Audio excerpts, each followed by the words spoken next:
What's going on, Unfazed crew? Kind of a different video for you today, sort of in the vein of Unfazed Gaming, but not really. It's just us talking about games that were started but were canceled for whatever reason. So the first game I want to talk about is a Batman game from 2009 called Gotham by Gaslight. It was in the works around 2009 and it got canceled because stupid Warner Brothers fumbled it. They couldn't get the rights. And it just looked absolutely fantastic. Personally, I'm a big fan of DC Elseworlds. I read this comic book, and it was absolutely brilliant. If you guys are a fan of Batman, 100% check it out. 1989 comic called Gotham by Gaslight. They did a movie, an animated movie a few years ago, and it was kind of a piece of shit. So sad. They did, some of you guys might like it, sorry, but what really killed it for me was the animation style. They went for that like manga, like just really cookie cutter, basic animation, and it just doesn't fit the world. It didn't fit with, you know, this gothic Gotham by Gaslight, you know, 1800s style. Yeah. It looked too polished and too weird, and I think they really fumbled that too, which sucks. But anyway, I'll insert some footage of this game as I talk, and you guys can kind of see what it looked like based on the prototype footage that looked freaking amazing. So I'm going to go ahead and read this from Screen Rant. It says, a video game based on Gotham by Gaslight was in the works around 2009. A report from Twinfinite goes into detail about Day One Studios' canceled project, which would have allowed gamers to traverse the lamplit streets and cobblestone alleys of an even more gothic Gotham City.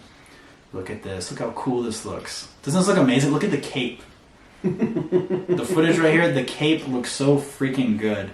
I think just, man, I wish Warner Brothers and other studios would just take a chance. Like, just do an experiment. Put something like this out. Like, this is what the fans want, you know?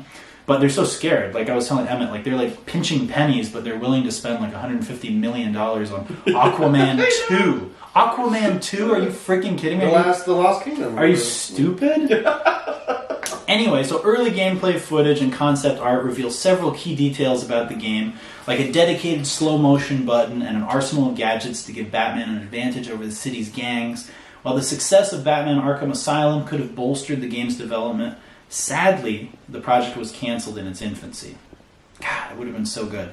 So I'm going to read a little bit more here. While prototype gameplay and concept art of Batman Gotham by Gaslight shows plenty of potential, rights issues led to an early grave for the game. Publisher THQ was unable to get the licensing rights from Warner Brothers, classic, needed to create the Batman game. It remains unclear why exactly the rights could not be obtained, though it's been suggested that either THQ could not afford the rights, probably, or Warner Brothers failed to see the merit in a steampunk Batman title, even more likely. I think THQ in that time was kind of on its last leg, because they were big in like the early 2000s, but then they, like, I can't think of anything they produced post 2007 or 8. So THQ, ooh man, they made like 20 Ox Pro Skater. Yeah, they did a bunch of really good shit in the early 2000s, and I don't think they exist anymore. No, they're done. Yeah, they're dissolved. Wow, and if they would have, think about that, if they would have done something like this and really, you know, gotten the green light from Warner Brothers to make this happen, that could have been so good, man. There could be a whole series to this day of Elseworlds DC games. Imagine an alternate universe where THQ takes off, they do the Batman Gotham by Gaslight games, and then if they continued 20 Ox Pro Skater, he could be like a secret unlockable character. That would be sick. That would be sick. That's like Gotham by Gaslight skate level. I love that kind of stuff. I think in Tony Hawk you could unlock like Darth Maul. Yeah, Darth Maul was so cool. I remember in when you're selecting your character, you're like in the skate shop and you can see the cashier in the corner, and when you select Darth Maul, the cashier like starts getting choked. Like so sick. But anyway, just to kind of wrap up the Gotham by Gaslight thing, if you guys are fans of Batman, 110% read the comic. It's so sick. It's such a cool concept. And 1989 was such an amazing year for Batman fans because you got the first Michael Keaton Batman movie with Nicholson as the Joker, which was a masterpiece. Yeah. And then you got this crazy Elseworlds comic of Batman fighting and stalking Jack the Ripper. Like, it was such a cool time for comics and for movies. I know. But I wish Warner Brothers would pull their heads out of their asses and do more things like this. Like, clearly you see the game was a possibility. Like, you guys have millions and millions and millions and millions of dollars. Throw some cash at it. You're going to make it back. It's Batman, dude. Like, I know, and that was a year after Arkham Asylum came out. Like, are you really that stupid? Like, it's ridiculous. Anyway, end of my rant on that, but let me know what you guys think. Would you like to play Batman Gotham by Gaslight? Of course you would, because it looks beautiful. But anyway, Emmett, tell me about your unfinished game that you'd love to see. Yeah, the one that like hurts me, and I remember when I showed you the trailer, it hurt you too. It looked amazing. It looked amazing. Was a Star Wars 1313, which was in development right before Disney bought Lucasfilm or LucasArts in general. It was being developed by LucasArts, and I know they laid off like most of the team. Disney did as soon as they bought it, so that's what kind of made the whole game just dissolve there. But it was going to be a sequel to Star Wars Bounty Hunter, which was about Jango Fett. You play as Jango Fett. It's sort of the GTA of Star Wars games. It has a great story, really cool characterization of everyone in there, great levels, great gameplay, really badass Jango Fett. He's just at the top of his game. He's like, you root for him, but he's still really lethal, and you can like walk around the city, and you can use your little device to read people and scan for bounties, and it was so cool. So it was going to be the successor to that. And what was frustrating about that was what you showed me is they were far into They were really far. There was like combat. I would say like another like 6 to 8 months that baby could have been done. Yeah, there were cinematics. It was really far. So you would have played as Boba Fett a few years after Jango dies, where he's wearing the remnants of Jango's armor that are all kind of war torn. He doesn't even have a full armor set. And what's cool about the game, it's really dark. A lot of Star Wars used to be really, really, really dark pre-Disney, and people forget that. That's better. You were going to start as two sort of random bounty hunters that I think are, don't quote me on this, but just like judging from what the gameplay that we saw, it looks like they have Bosk in like a big metal case. Bosk is that sort of lizard bounty hunter, because they open it for 2 seconds and like he kind of tries to attack him real quick. It looks exactly like Bosk to me. So I think maybe there was like a price on his head, and they claim Bosk, and they descend to level 1313. Coruscant has all these different tiers, and the underworld, as they call it, or like the lowest, scummiest levels of Coruscant. So they descend in this pod to level 1313, and what was gonna happen is that as those two bounty hunters that you play as in the beginning are trying to get the reward for Bosk, Boba Fett kills and intercepts them. And which would have been a total shock. And honestly, I don't know how I feel about that, because the two guys are pretty cool. They were great. Yeah. I hope instead of killing them, maybe they could like work something out. Yeah. Work together. It would have been better if they would have been like seriously wounded, but like got out by the skin. Right. Of the Yeah. Because I was like rooting for them. They're cool. Yeah. You don't want to kill them right in the first act. Yeah. Yeah. But it was like it was gonna be big shock, and then you start playing as Boba Fett, and the footage we see, there's like cool. There's a chase. First of all, it's a cinematic where there's the two guys. Really cool. That's totally polished and like done looking. And then the stuff with Boba Fett, there's a chase scene that's unfinished but looks great. Looks like it would have been great. And then there's if you can find it, if you don't have to find it, but there's a little shot of Boba walking around in a club, and it, God, it would have been so atmospheric. That's the Star Wars I adore.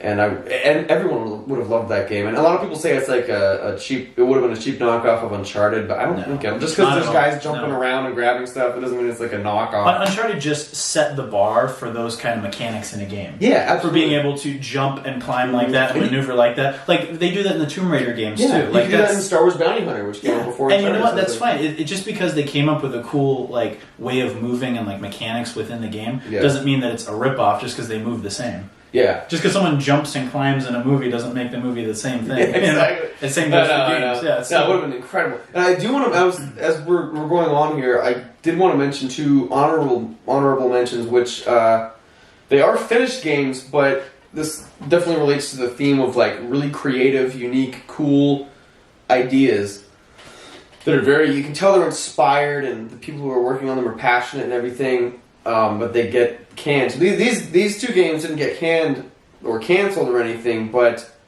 they got heavily sidelined, and I think to a degree that they really didn't deserve, and honestly they should have deserved a lot more. And speaking of the Arkham games, there's a prequel called Arkham Origins. They both suffer from the same issue. Arkham Origins is fantastic. It's made by, I think, a different company altogether. I have it. Yeah, it's great. And so that's why people were like, I don't want to do Arkham Origins. It's different. Different people are making it. They didn't want to take the gamble. But damn, Arkham Origins is like one of the most cinematic, one of the coolest Arkham games I think there is. Yeah. It's like a young, it's great. Yeah. It's like a young, pissed off Batman who like kind of screws up sometimes. He meets the Joker in it. It's like really cool. Yeah. It takes place during like Christmas and it's all snowy and it's like all it's just so cool. I love the skins. Yeah, I've only played it once, but I honestly think it's like it might be my favorite Arkham ever. And they're such well-made games. They really set the bar for Batman in games. They really do, yeah. And so many people missed out on Arkham Origins because they were too scared because it was like different and like creative and unique and cool. And there was like a strong vision, and for some reason that drives certain people away. The other game that did come out but suffered because it was like different people making it was BioShock 2. BioShock 1 was a really big game, great game by Ken Levine. And the second one was made by a different company. I think in a lot of ways it's a little bit better than one, but it was made by a different company and a different group of people, so a lot of people were like, I'm not even going to give it a shot. That sucks. But it's one of the. I think BioShock 2 is the best of the BioShocks, including Infinite, because Ken Levine came back later and did Infinite, but I thought it was kind of pretentious and didn't really hold up, and it was completely irrelevant to the other games, really. But 2 is awesome, and it didn't get the justice it deserved because it was different people. 2 also there's a DLC in BioShock 2 in terms of storytelling and everything, I think is by far the best content in BioShock, in the BioShock umbrella at all.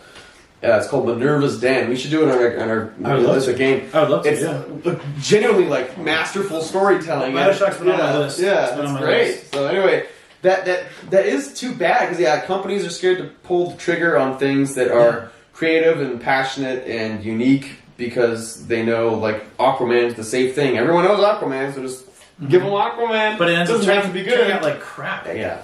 If they would just grow a pair and be like, okay, actually look at what the fans want. What really irritates me with studios like that is it seems like the people making the really big decisions don't have a creative bone in their body. They're like these like money hungry suits that just like they go with the trends, and they're the people that are just like, let's release the Marvels.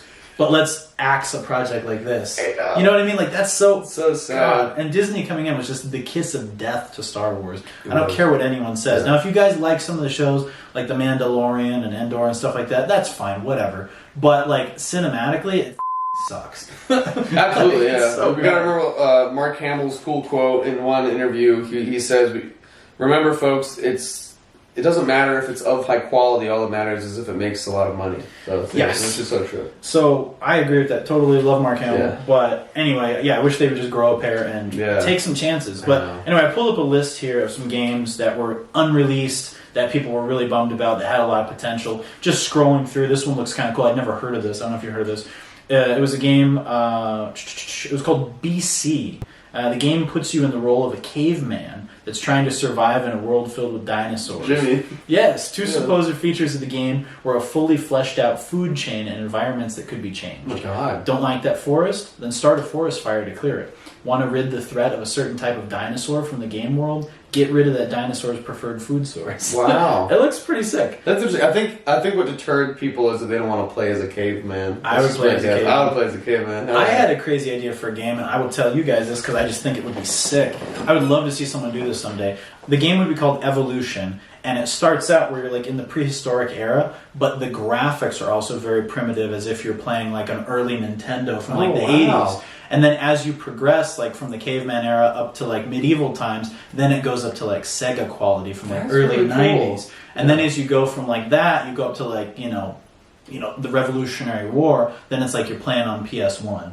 And then it's as everything progresses, by the time you get to the Old West, it's like a freaking PS2 game. That's cool. And then by the time you get to like the future, it's like super hardcore, like the most modern graphics that That's a really cool idea. Yeah, as you're playing in like the future, and then you go on to be like ethereal beings at the end, like fighting as gods. Dang.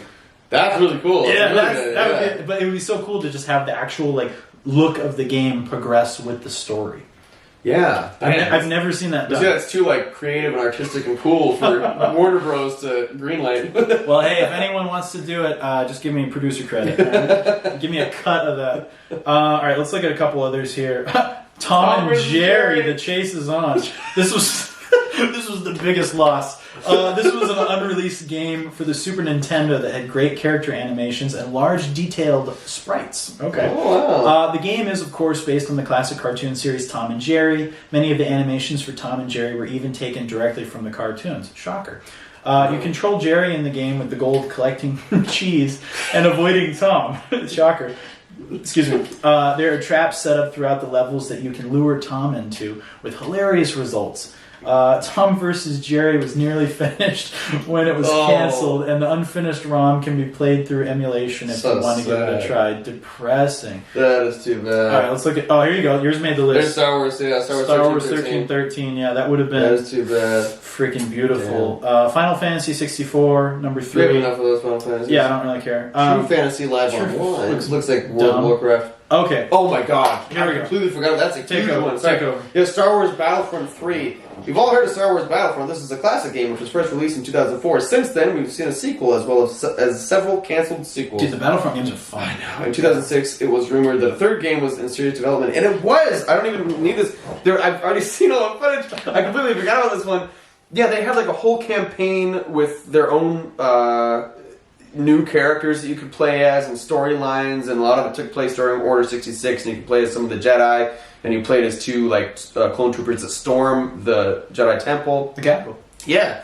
And they had this whole system they were developing where, if you guys have played Battlefront 2, you know that there's like ground battles and then there's space battles, but there's like no in between. Battlefront 2 was so much fun. Yeah, it was great. They were going to do the seamless thing where there was like an air battle going on above a ground battle, and you could fly to the ground, and then, oh my god! Like, and there was so... I don't know what the hell happened, but holy crap, it looked incredible. It seems like there were so many that were just like right on the cusp. Yeah. What I think is most frustrating about those is we all know the potential. Like, as fans of these franchises, and even just fans of video games and movies, like, you just have common sense. You're like, yeah, that shit would be fun. Like, that would be fun to play. Yeah. And what makes it so frustrating is that they started working on it. Like, you can actually see like a snippet of it. You can see 5-10 minutes of gameplay, or like the Batman game, you can see like freaking 2 minutes. It's like all that exists. And so you get this tease. It's almost like someone gives you like the best meal in the world, and it's like, oh, look at this delicious steak, and then you just get to taste like this one little morsel, this one little bit, and you're like, it tastes so good, I want more. And then like, oh yeah, that whole chain of restaurants gone, and you're like, ah, shit. Yeah, you get one little piece of the fajita meat. That's the magic of Shadows of the Empire, because there's everything but the movie, so it's like you feel like it's out there and you really want it, you know? That was a magical time for Star Wars. Yeah, it really was. Yeah, so sometimes I do think the idea and the potential and the crazy concept of it is better than the finished product, but I think with these, the finished product would have been better to have.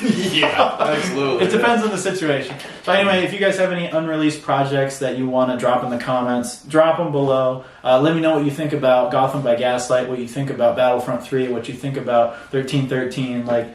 Drop it below, and make sure you guys like and subscribe if you're new here. Consider becoming a patron. We got the Patreon link down below. Check out my second channel, Unfazed Frights, and check out Emmett's Star Wars channel as well. We got that linked below. And make sure you guys remain unfazed. Goodbye. Thanks for watching.